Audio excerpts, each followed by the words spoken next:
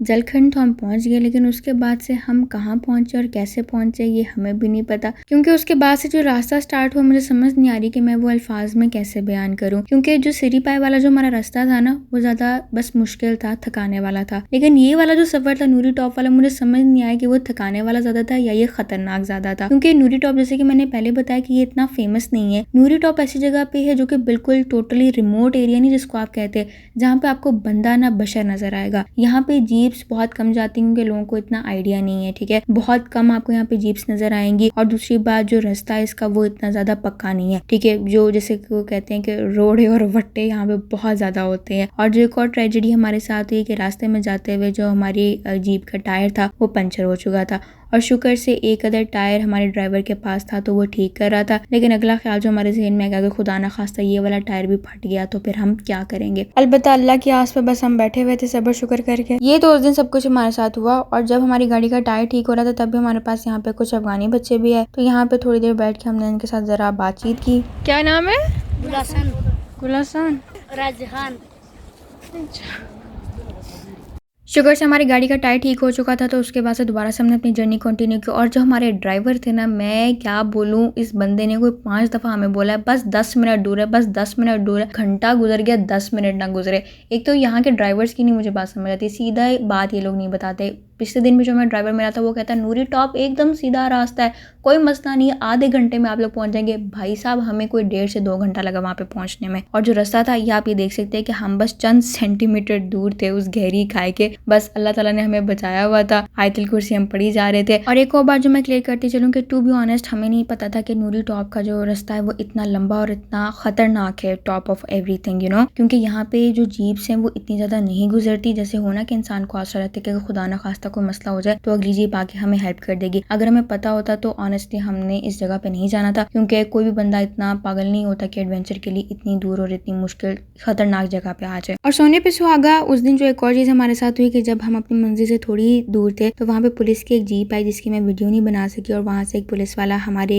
Jeep के driver को कह रहा था, वापस में हिंद को में बात कर रहे थे, तो मतलब वो ये कह रहे थे कि तुम लोगों को देर बहुत हो गई है, आगे कोई और जीप नहीं है, तो बस तुम लोग यहीं से मुड़ जाओ, और अगर तुम लोगों ने आगे जाना तो तुम लोगों ने अपनी जिम्मेदारी पे जाना, कोई और जीप पीछे नहीं आ रही। बस उनकी ये कहने की देर थी कि आप लोगों ने अपनी जिम्मेदारी पे जाना है। हमारा ऊपर वाला ब्लड प्रेशर ऊपर, नीचे वाला ब्लड प्रेशर नीचे, हमारे तो आसान ही खता हो गए, कुछ समझ ही ना आए, परेशान हो गए। इतने तो हम बच्चे नहीं हुए जितने हमारे बड़े परेशान हो गए। ऊपर से वो पुलिस वाले भाई साहब भी कि यार इतनी दूर अब हम आ ही गए थे तो आप हमें थोड़ा आगे जा लेने देते, इतना डराने की क्या ज़रूरत थी। और हम 1.5-2 घंटे का सफ़र तय करके आ चुके थे, वापसी का भी रास्ता नहीं था, बस अल्लाह का नाम लेके हम चलते गए। एंड फाइनली अल्हम्दुलिल्लाह वी रीच्ड नूरी टॉप। ये हमारे सामने व्यू था, जो पहाड़ों के ऊपर बर्फ़ थी हमारे बहुत करीब थी और एकदम साफ़ सुथरी लग रही थी और बहुत खूबसूरत व्यू था, नो डाउट इसके अंदर कोई शक नहीं है। अगर नूरी टॉप की हम हाइट की बात की जाए तो अप्रॉक्सीमेटली ये 13,000 फीट की बुलंदी पे बनती है फ्रॉम सी लेवल।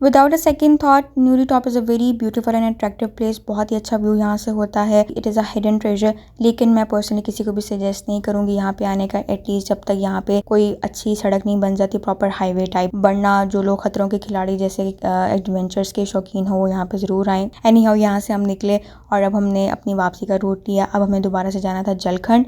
तकरीबन 1.5-2 घंटे की राइड के बाद हम अगेन अल्हम्दुलिल्लाह सेफली जलखंड पहुँच चुके थे और यहाँ पे तकरीबन हमने 1 घंटे की रेस्ट ली। यहाँ पे हमारा थोड़ा सा स्टे था। इसके आगे हमने जाना था एक और जगह पे जिसका नाम था बाबूसर टॉप। वो वाला पार्ट मैं इस व्लॉग के अंदर ऐड करना चाहती थी, लेकिन व्लॉग काफ़ी लंबा हो चुका है, इसलिए ये वाला व्लॉग मैं यहीं पे एंड करती हूँ। और उसके आगे जो बाबूसर टॉप और लुलुसर लेक का जो पार्ट है वो मैं इंशाल्लाह अगले व्लॉग के अंदर एपिसोड 3 के अंदर डालूंगी, जिसके अंदर हम झील सैफर में लोग भी इंशाल्लाह एक्सप्लोर करेंगे। सो मैं चीज़ें जल्दी में नहीं वाइंड अप करना चाहती, क्योंकि मैंने वीडियोज़ बनाने के अंदर बहुत ज़्यादा मेहनत की है और मैं एडिटिंग के अंदर भी बहुत ज़्यादा मेहनत कर रही हूँ, तो मैं आहिस्ता आहिस्ता करके चीज़ें लेके चलना चाहती हूँ, क्योंकि आप में से भी बहुत सारे व्यूवर्स हैं जो कि फर्स्ट टाइम चीज़ें देख रहे हैं, तो सबको मज़ा आए और मुझे भी एडिटिंग करते हुए मज़ा आए। सो ये वाला व्लॉग हम यहीं पे एंड करते हैं। इंशाल्लाह अगले एपिसोड के अंदर मिलेंगे मज़ीद अच्छे व्यूज़ और मज़ीद अच्छे एडवेंचर्स के साथ। अपनी दुआओं के अंदर याद रखिएगा। मिलते हैं अगली वीडियो में। अल्लाह हाफ़िज़।